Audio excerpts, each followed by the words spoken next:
I'm standing at my wedding reception with a champagne glass in my hand, and I can't stop shaking. My fingernails are digging into the stem so hard I'm afraid it might snap.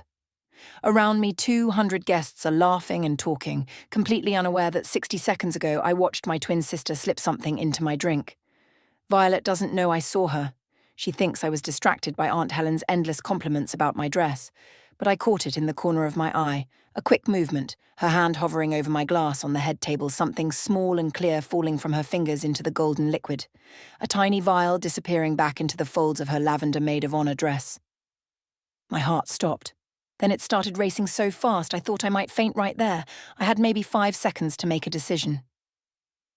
Violet was turning back toward me, her perfect smile in place, that same smile we've shared since we were born 28 years ago. The same face I see in the mirror every morning, except hers has always been brighter somehow, more confident. I did something I've never done before in my entire life. I acted without thinking. When Violet got pulled into a conversation with one of Nathan's cousins, I reached across the table as casually as I could and switched our champagne glasses. My hands were steady even though my mind was screaming. I placed her glass, the clean one, in front of my name card. I took the poisoned one and set it where hers had been. Now she's standing up to give her maid of honor toast, holding that glass, and I'm watching with a smile frozen on my face like I've been carved from ice. But I need to go back. I need to explain how I got here, to this impossible moment where I'm watching my own sister about to drink poison that was meant for me. 3 months ago, everything seemed perfect. Nathan proposed to me on a beach at sunset, and I said yes before he even finished asking the question. We'd been dating for 2 years, and every single day with him felt easy and right in a way nothing else in my life ever had. He's kind. He's patient. He laughs at my terrible jokes and brings me coffee in bed on Sunday mornings. When I'm with Nathan, I don't feel like I'm competing with anyone. I'm just Claire, just me. That's enough for him. The first person I called after we got engaged was Violet. She answered on the second ring, and I was so excited I could barely get the words out. Vi, I'm engaged. Nathan proposed. There was a pause. Just a second too long. That's amazing, Claire, she said, and her voice was bright and warm like always. I'm so happy for you. Tell me everything. I told her about the beach and the ring, and how Nathan had been so nervous he dropped the ring box in the sand. She laughed in all the right places. She asked all the right questions, but that pause stayed with me, like a small stone in my shoe that I couldn't quite shake out. When we met for coffee the next week to talk about wedding plans, Violet seemed back to normal. More than normal, actually. She was buzzing with ideas and excitement, talking about flowers and venues and colour schemes before I'd even had a chance to think about any of it. You have to let me be your maid of honor, she said, reaching across the table to grab my hand. Please, Claire. We've been dreaming about each other's weddings since we were little girls. I remembered those nights in our shared bedroom, whispering about what our weddings would look like someday, back when we told each other everything, back when I thought being twins meant we'd always be best friends. Of course you're my maid of honor, I said. I wouldn't want anyone else. She squeezed my hand and her eyes got a little watery. I love you so much. This is going to be the most beautiful wedding ever. My best friend Amber was less enthusiastic when I told her. Are you sure about making Violet your maid of honor? She asked carefully. We were having lunch at our favourite Thai place near her law office. Amber has known me since college, and she's one of those friends who sees right through all my polite pretending. She's my twin sister, I said, a little defensive. Who else would I choose? I'm not saying don't include her, Amber said, pushing her noodles around with her fork. I just think, Claire, you know I love you, and I want to support you. But Violet has a way of making things about herself. Remember your graduation party? I did remember. Violet had shown up late and immediately started telling everyone about the promotion she'd just gotten, and somehow my graduation became background noise to her success story. But that was just Violet being excited. She didn't mean anything by it. This is different, I told Amber. This is my wedding. She wouldn't do anything to mess that up. Amber looked like she wanted to say more, but she just nodded and changed the subject. Over the next few months, Violet threw herself into wedding planning like it was her full-time job. She came to every venue tour, every cake tasting, every meeting with the florist. She had opinions about everything, strong opinions. Sometimes I felt like I was planning Violet's dream wedding instead of my own, but I told myself I was being ungrateful. She was just trying to help. She wanted everything to be perfect for me. Mom was thrilled that we were getting along so well. My girls working together, she kept saying, her eyes getting misty. This is all I've ever wanted. But there were strange moments that I couldn't quite explain. I caught Violet at the venue one afternoon when I wasn't supposed to be there. I'd forgotten my folder with the seating chart and drove back to get it. She was talking to the catering manager, asking detailed questions about the champagne service, about who would be handling the drinks, about the timing of the toasts. When she saw me, she jumped a little like I'd caught her doing something wrong. Just making sure everything's organized, she said quickly. You know how crazy the reception can get. Another time, she asked me if Nathan and I were going to do the traditional first toast together or if we'd wait until after dinner.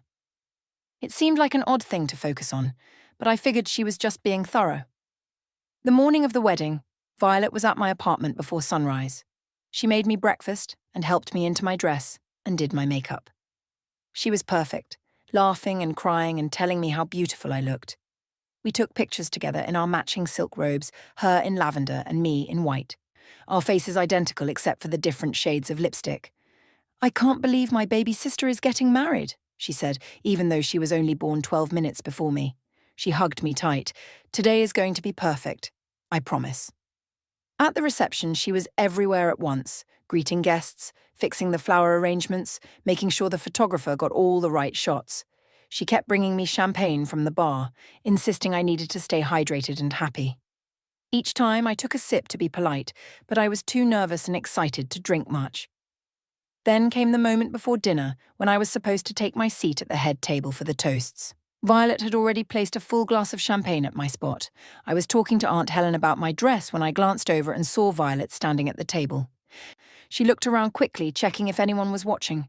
Her hand moved fast, pulling something small from inside her dress. She held it over my glass. There was a tiny splash I could barely see. Then she tucked whatever it was away and turned around with that bright violet smile, like nothing had happened. That's when everything inside me went cold and clear at the same time. Now she's holding the microphone, holding the poisoned glass, and everyone's looking at her with warm, expectant faces. To my sister Claire, Violet says, her voice carrying across the room. My twin. My other half. My best friend. She raises the glass to her lips. I keep smiling. She drinks. For about 30 seconds, nothing happens. Violet finishes her toast and everyone applauds. She takes a long sip from the champagne glass, my champagne glass, and sets it down on the table. She's smiling at me, at Nathan, at all the guests who are raising their own glasses. Everything looks normal, perfect even. I start to feel crazy. Maybe I imagined the whole thing. Maybe it was just a trick of the light, or maybe she was adjusting the glass, not putting something in it. Maybe my nerves about the wedding made me see things that weren't there. Then Violet's smile falters. Her hand goes to her throat. It's a small gesture at first, like she's just clearing it. But then her eyes go wide, really wide, and she starts coughing. Not delicate little coughs, deep, choking sounds that cut through all the conversation in the room. The glass falls from her other hand. It hits the edge of the table and shatters, sending champagne and broken crystal across the floor. Violet! My mother's voice comes from somewhere behind me, high and scared. My sister tries to say something, but no words come out. Her knees buckle. She grabs for the table to steady herself, but her hand slips, and she goes down hard. Her lavender dress spreads around her like flower petals on the white floor. Everyone starts screaming at once.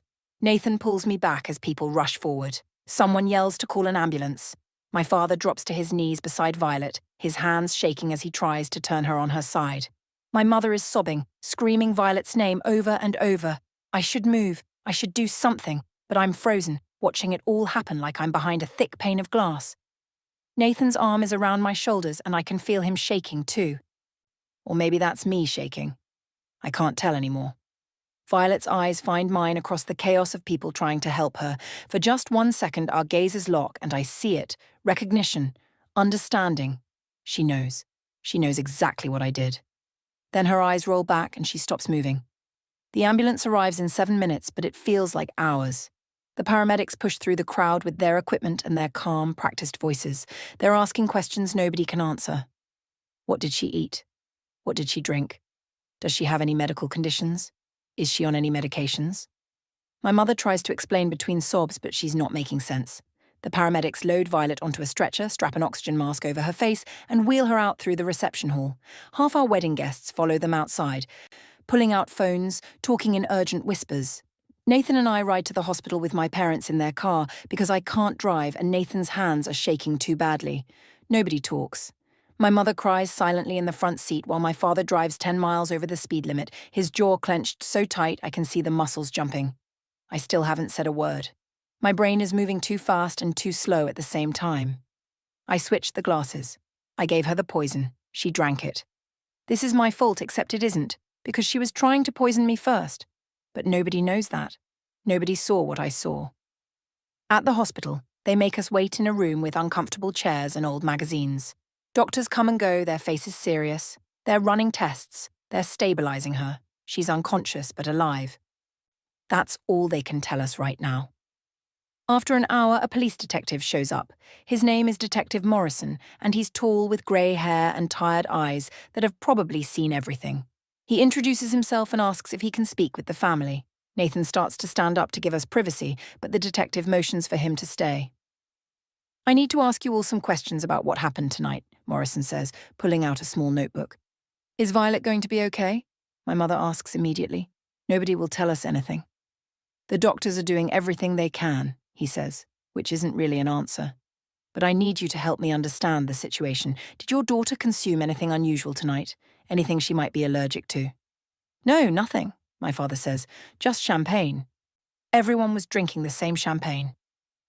We found something, Morrison says carefully, watching all our faces.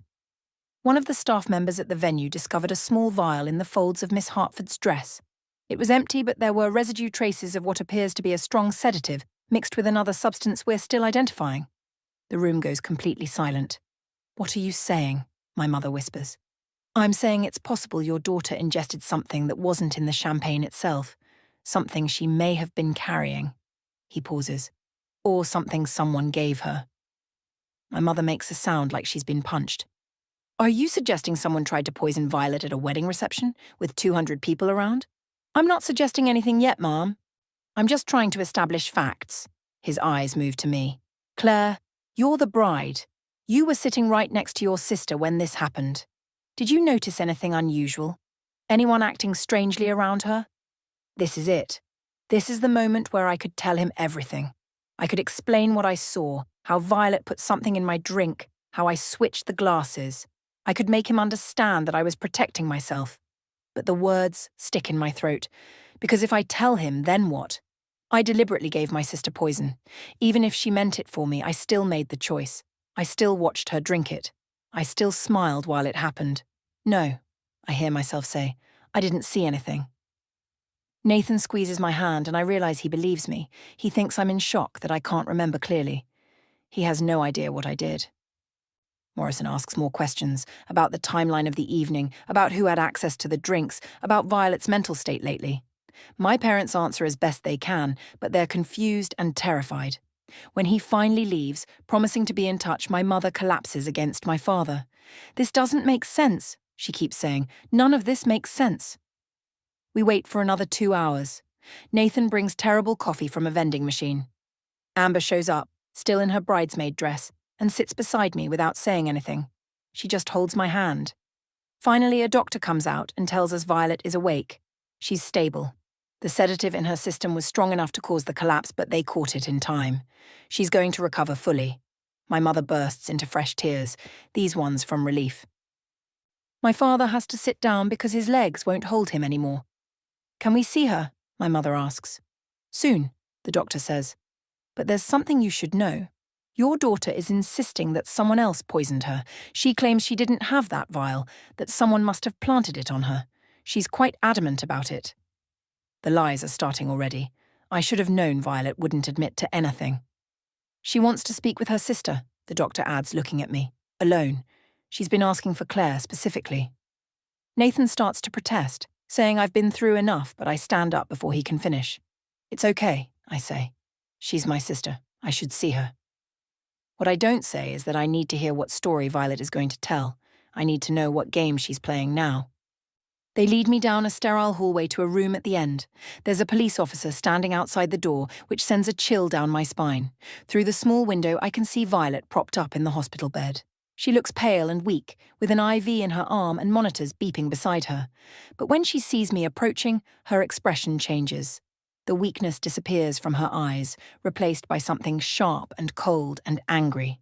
The officer opens the door for me and I step inside. Violet waits until the door closes before she speaks. "You switched the glasses," she says quietly. Not a question. A statement. "You clever, clever girl. I never thought you had it in you." I close the door behind me and stand there, my wedding dress suddenly feeling like it weighs 1,000 pounds.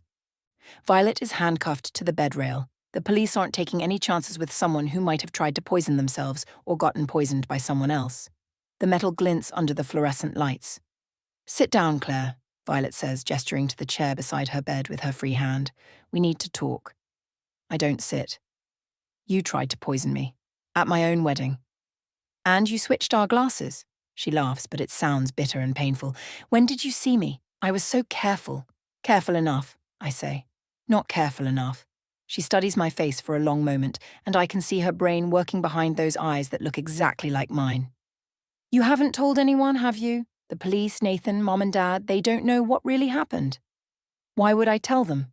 So I can get arrested for giving you poison, even though it was meant for me." "Smart," Violet says softly. "See, this is what I've been saying forever. You're not as helpless as everyone thinks. You're not the sweet, innocent twin who needs protecting. You've got teeth, Claire. You just never wanted to show them before." I finally sit down, mostly because my legs are shaking. "Why did you do it? What could I possibly have done to make you want to—" I can't even finish the sentence. "Want to what? Kill you?" Violet shakes her head. "God, Claire, I wasn't trying to kill you. Do you really think I'm a murderer? It was just a sedative, something to make you sick, make you pass out, maybe hit your head a little when you fell, ruin the perfect wedding day. Make Nathan see you as weak and broken instead of this glowing bride everyone was fawning over. That's supposed to make me feel better? I'm just telling you the truth." She shifts in the bed, wincing. "You wanted to know why? That's why." "That's not a reason, Violet. That's just cruelty." "Is it?" Her voice gets sharper. "Is it cruel to want to take something from you for once? To be the one who wins instead of always coming in second?" I stare at her. "What are you talking about? You've never come in second to anything. You're the successful one, the confident one, the one everyone loves. Nathan loved me first." The words hit me like cold water. I stop breathing for a second. "That's right," Violet continues, watching my face. "You didn't know that, did you? Of course you didn't. Why would boring old Nathan mention that he dated your twin sister 5 years ago? Why would I tell you that the man you fell in love with used to take me to dinner, used to kiss me, used to tell me I was the most amazing woman he'd ever met? I feel sick. You're lying. Am I? Ask him. Go ahead. Call him right now. Watch his face when you bring it up. He'll admit it because Nathan's too honest for his own good. That's why I dumped him, actually. He was too nice, too stable, too boring. I wanted excitement, not someone who brought me soup when I had a cold." My mind is racing backward through every interaction between Violet and Nathan over the past 2 years. The way they were friendly but never too friendly. The way Nathan sometimes looked uncomfortable when Violet told certain stories. The way she'd sometimes mention things about him that seemed like she shouldn't know. "When did you find out?" Violet asks. "That we dated?" 3 weeks before the wedding," I whisper. "I found old photos on his laptop. I confronted him. And what did he say?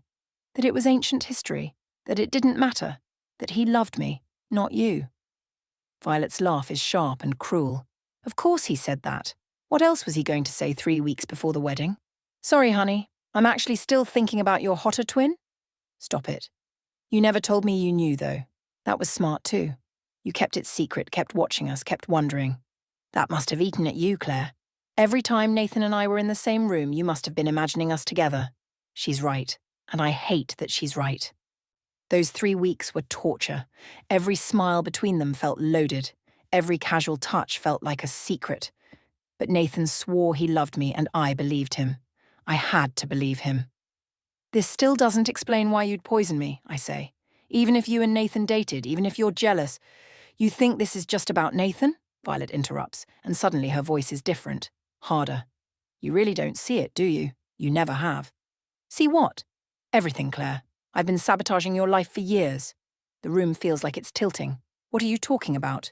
That job you didn't get 3 years ago. The one at the design firm you were so excited about. Remember how they called and said you weren't a good fit after all? I called them.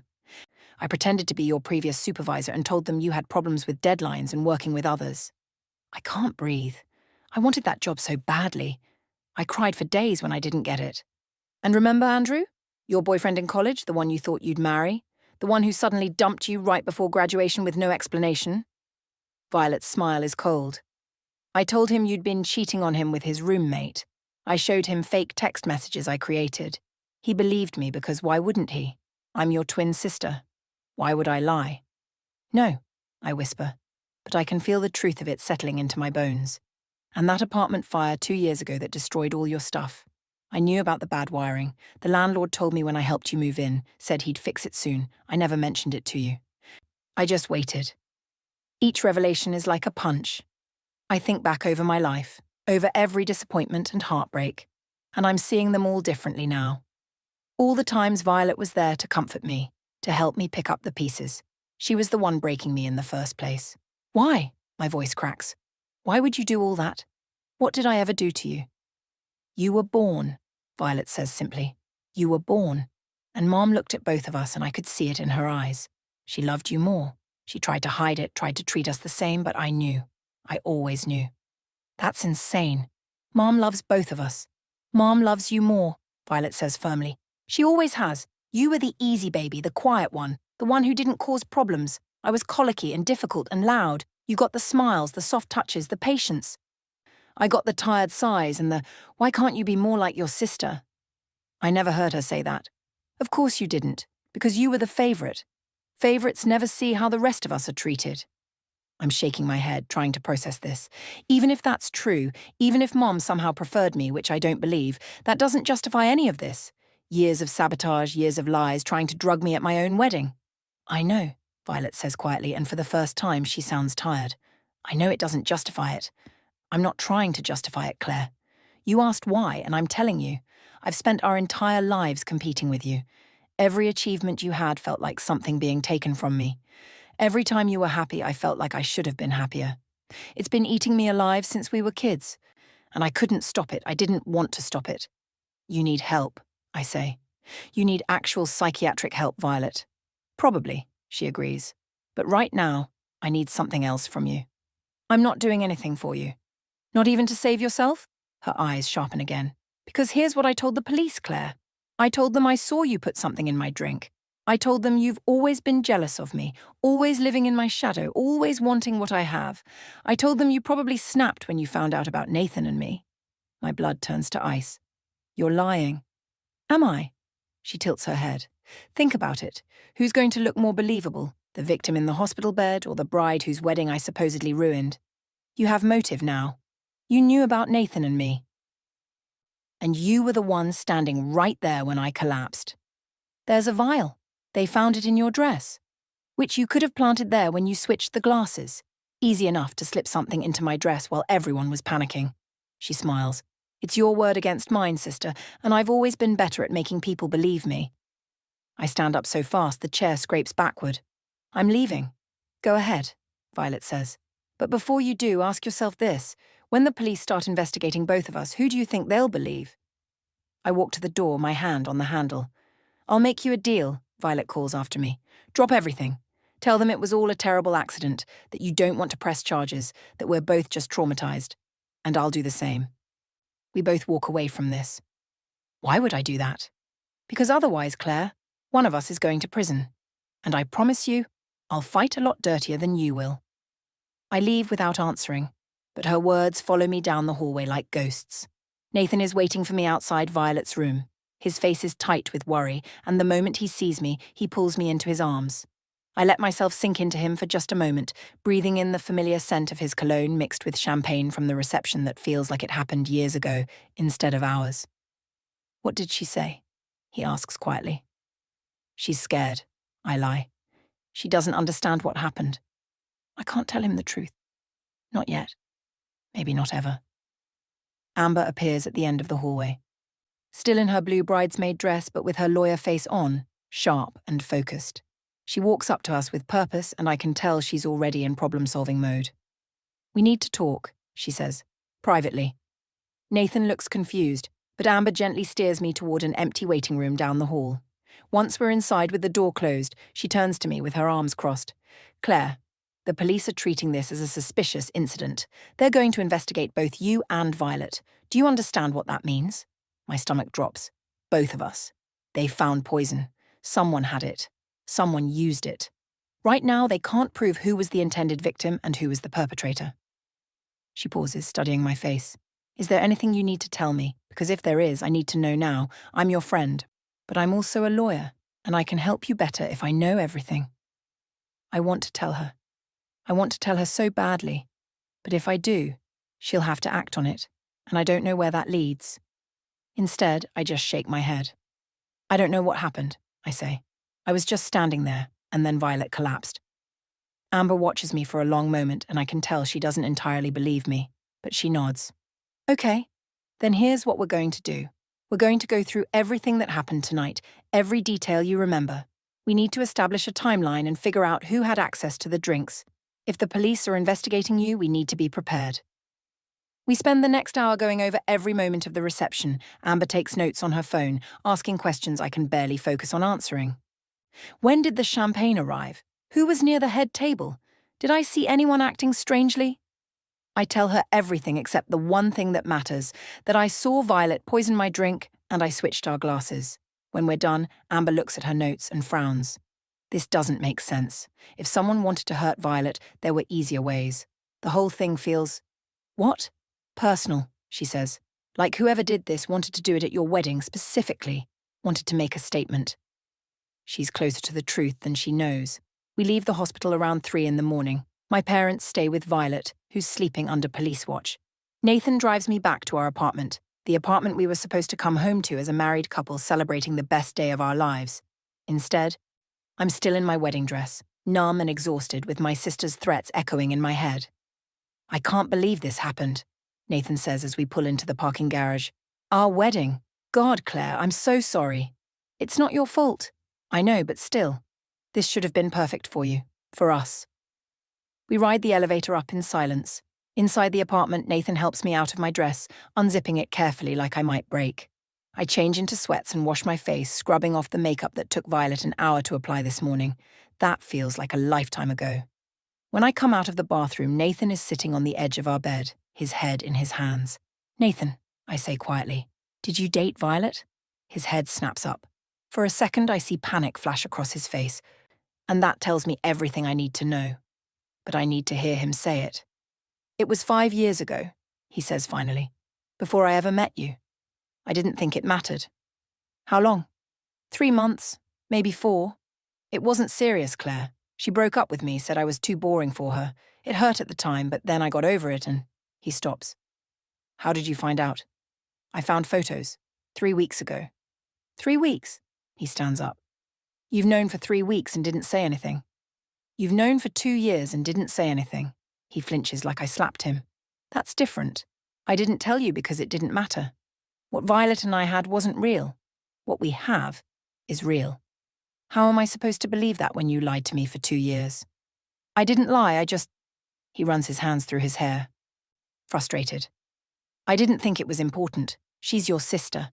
I didn't want to make things weird between you two." "Well, congratulations. Things are definitely weird now." We stare at each other across our bedroom, and I realize we're having our first real fight as a married couple, except we're not actually married yet because we never made it through the reception to sign the marriage license. "Did you ever have feelings for her after you met me?" I ask. "Did you ever look at her and wish..." "No," Nathan says firmly. "Never. Not once, Claire. I love you. Only you. Violet and I were nothing. We had nothing in common. We wanted different things. She was exciting for about 5 minutes, and then I realized exciting wasn't what I wanted. I wanted kind.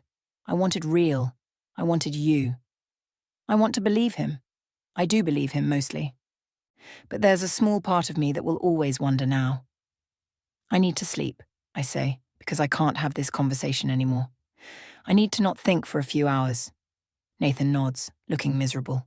We climb into bed together, but there's a distance between us that wasn't there before. I lie awake in the dark, listening to his breathing, wondering how many other secrets are waiting to destroy us. My phone buzzes on the nightstand. It's a text from an unknown number. You have 24 hours to decide. Drop the charges or I'll bury you. Violet. It has to be. Somehow she got a phone in the hospital, or someone's helping her. I delete the message and turn my phone off. The next morning, I wake up to Nathan already gone. There's a note on his pillow saying he went to the wedding venue to handle the cleanup and cancellations. I'm relieved to be alone. I make coffee and sit at the kitchen table trying to figure out what to do. Violet wants me to tell the police it was all an accident. She's threatening to frame me if I don't. But if I agree to her deal, she gets away with trying to poison me. She gets away with years of sabotaging my life. My phone rings. It's Amber. The police want to talk to you again, she says without preamble. This afternoon. Detective Morrison has some questions. I'm coming with you. What kind of questions? The kind that suggest they're looking at both you and Violet as potential suspects. Claire, I need to ask you something, and I need you to be honest with me. Did you have any idea what Violet was planning? No. Did you see anything suspicious before she collapsed? Anything at all? This is my chance. I could tell Amber everything right now, but if I admit I switched the glasses, I become guilty of assault, maybe attempted murder. Even if Violet tried to poison me first, I made a choice. I acted deliberately. I need to see the venue security footage, I say instead. Can you get access to that? Why? Because if someone poisoned Violet, maybe the cameras caught it. Amber is quiet for a moment. That's actually a good idea. Let me make some calls. 2 hours later, we're sitting in the venue manager's office, watching security footage on his computer.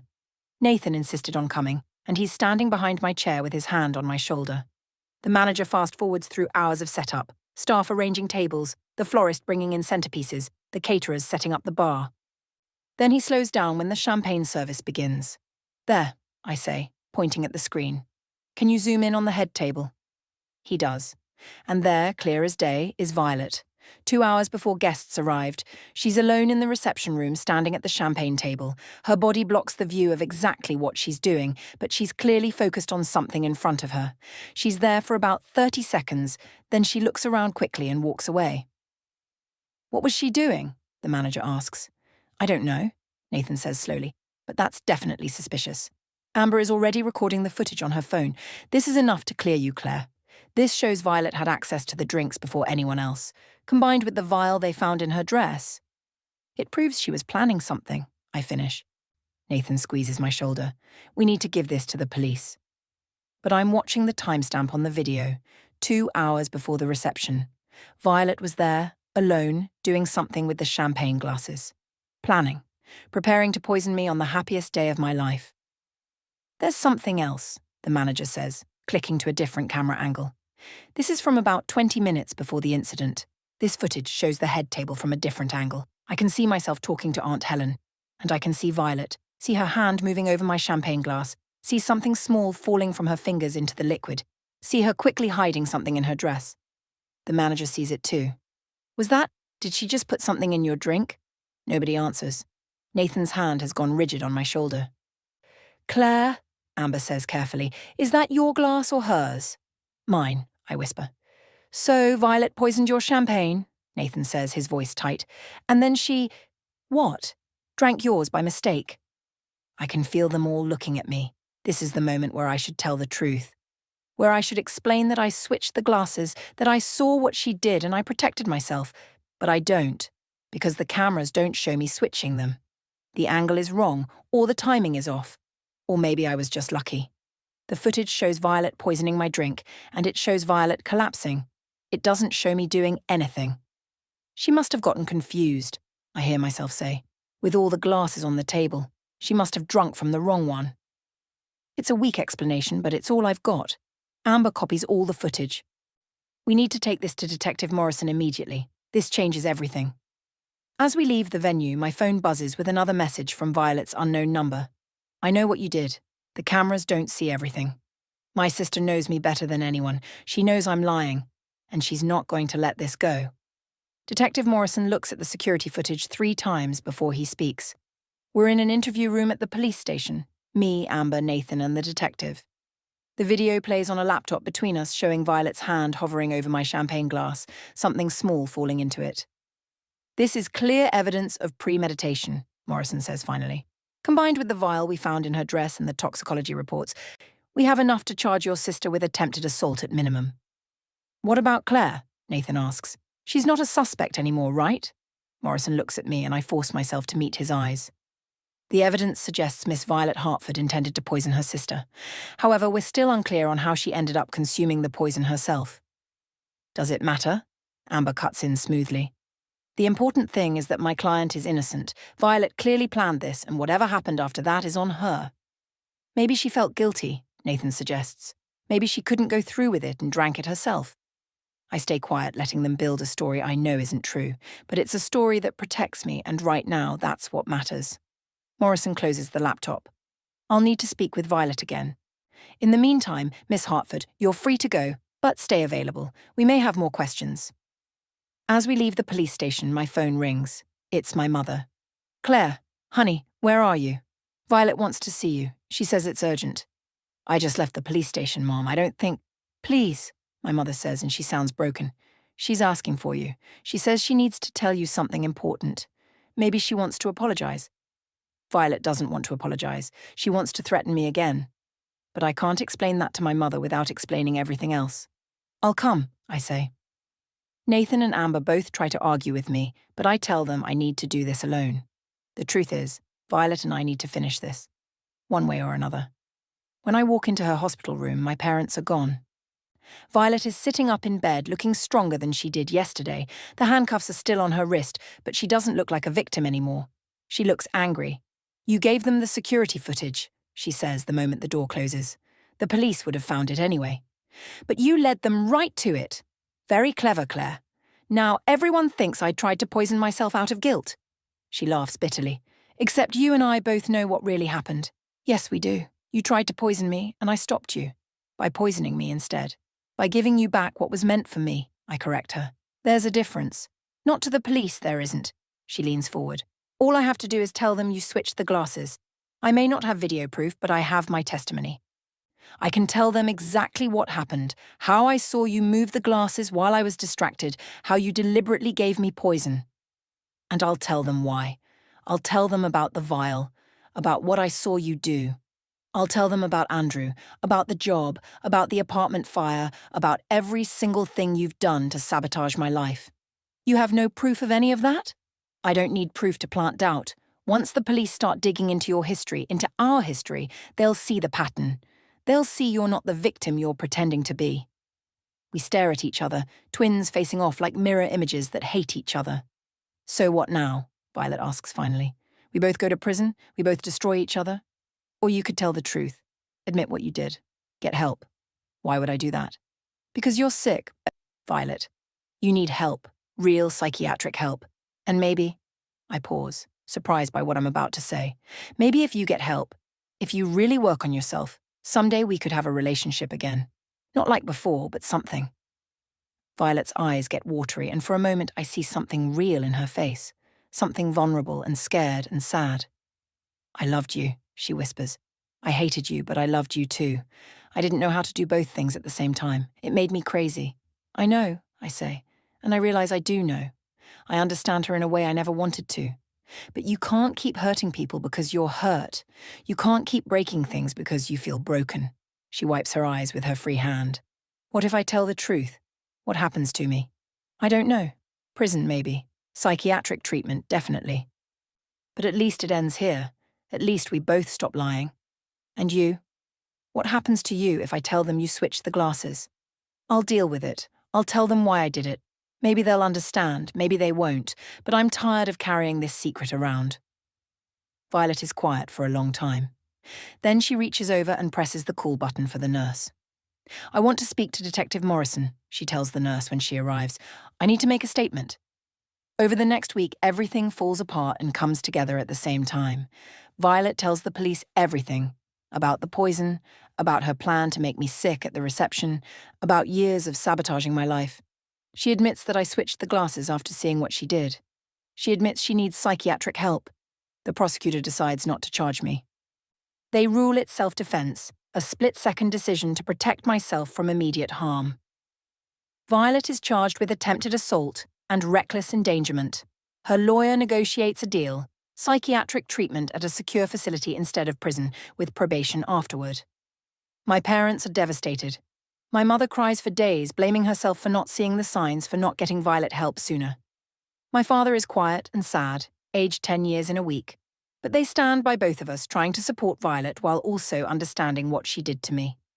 Nathan and I have our marriage license annulled. We never technically completed the ceremony, and neither of us wants our marriage to start with poison and lies. Instead, we decide to wait, to heal, to figure out who we are after everything that's happened. "Do you still want to marry me?" Nathan asks one night as we're lying in bed. "After everything, the lies about Violet, the wedding disaster, all of it?" "Yes," I say, and I mean it, but not right now. Right now, I need to figure out who I am without Violet defining me, without her breaking me or fixing me or competing with me. I need to just be Claire. "I can wait," he says, kissing my forehead. "I'll wait as long as you need." A month after the wedding that wasn't, I visit Violet at the psychiatric facility where she's being treated. It's my third visit. The first two were painful and awkward, but this one feels different somehow. She's sitting in a common room when I arrive, wearing comfortable clothes instead of a hospital gown, her hair pulled back in a simple ponytail.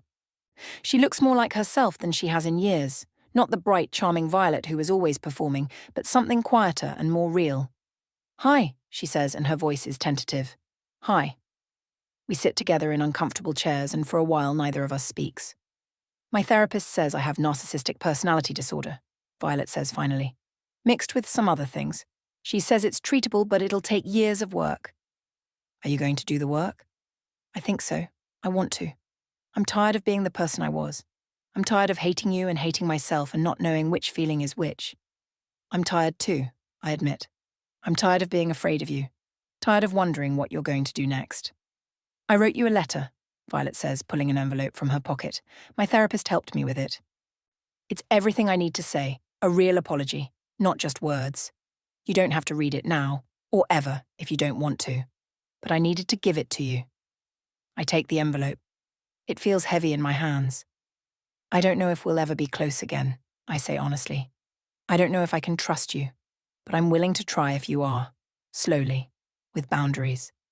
"I'd like that," Violet says, and her eyes fill with tears. "I'd really like that."